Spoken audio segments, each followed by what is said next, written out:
Hey kids, it's Mrs. Compton, and today we're going to use a 120 chart to count by threes. And we're going to count all together. So if you're in your Zoom room, your classroom, your own room, just join me in counting, okay? So I'm going to mark on the 120 chart as you count. And as you count, I want you to think about what you're noticing, wondering, and we'll stop along the way too. All right, here we go. Ready? Count. 3, 6, 9, 12, 15, 18, 21, 24, 27, 30. Okay, let's stop right there. So let's do a quick notice and wonder. So what are you noticing and what are you wondering about the numbers that we said as we counted by threes? See if you can notice or wonder anything.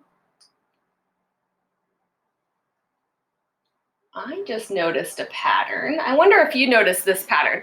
So I'm noticing that there's a diagonal.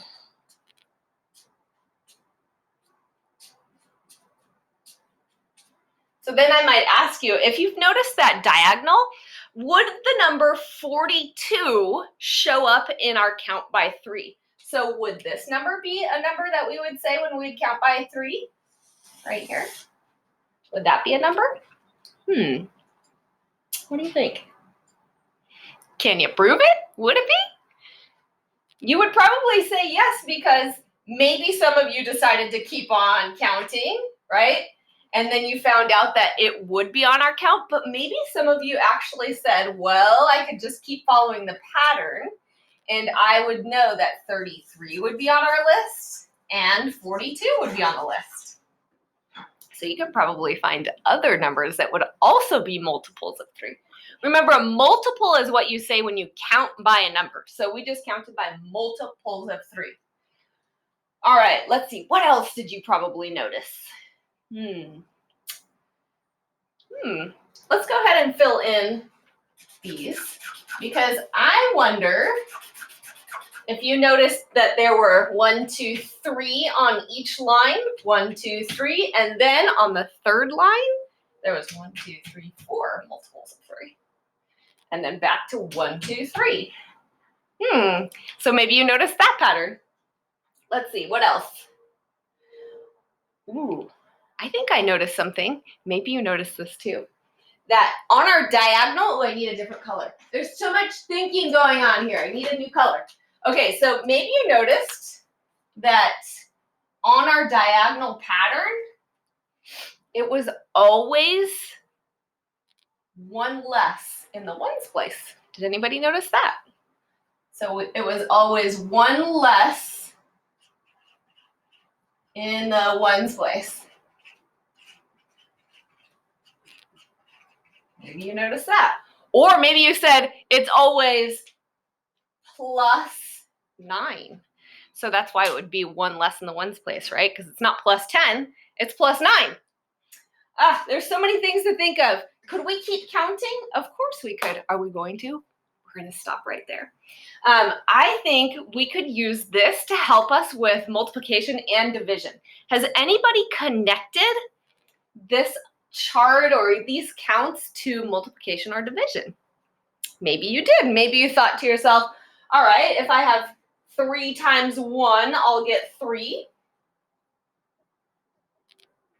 3 times 2 is 6. But also, we could say the reverse too, right? So if we start with 6 and we did 2 counts of 3, actually, yeah, we did 1, 2, or counted by 3. That's what I want to say. See, I made a mistake too. I needed more time to think. 6 divided by groups of 3 made the 2 counts. You can also say that, right? So many things to think about here. All right, I'm going to write our story problem. I'll be right back. Alrighty, we've got our trusty problem here. So we have a story about field day, and every time I read a story about field day to kids, they always say, "What's that?" So at the end of the school year, imagine everyone goes outside and plays games. That's kind of like what a field day is. All right, so for field day, 18 students have signed up for the relay race. Each relay team needs 3 students. How many teams will be made? All right, so let's think about what we know for sure in the problem. For field day, 18 students have signed up, right? So we know that there is a total of 18 students, and each relay team needs 3 students. How many teams will be made? So I have 18 students here. These are my students, and we're going to put them into groups of 3, right? Because that's how many each team needs. So we can move them into groups of 3.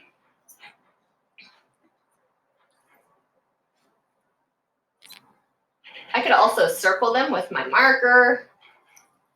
Either one. You can do whichever you like at home. You can have math tools at home that you're using, or you could even use your marker, your whiteboard and your marker, your pencil and your paper. Okay, so now we've put our people into teams, just like what would really happen if we were actually doing this. People would move together, right? And you could see team, team, team, team, team, team. So how many teams are there? Well, there are 1, 2, 3, 4, 5, 6 teams, right? So we know for sure our answer is going to be 6 because we had 18 students divided into groups of 3 gives us 6 teams. So 18 students,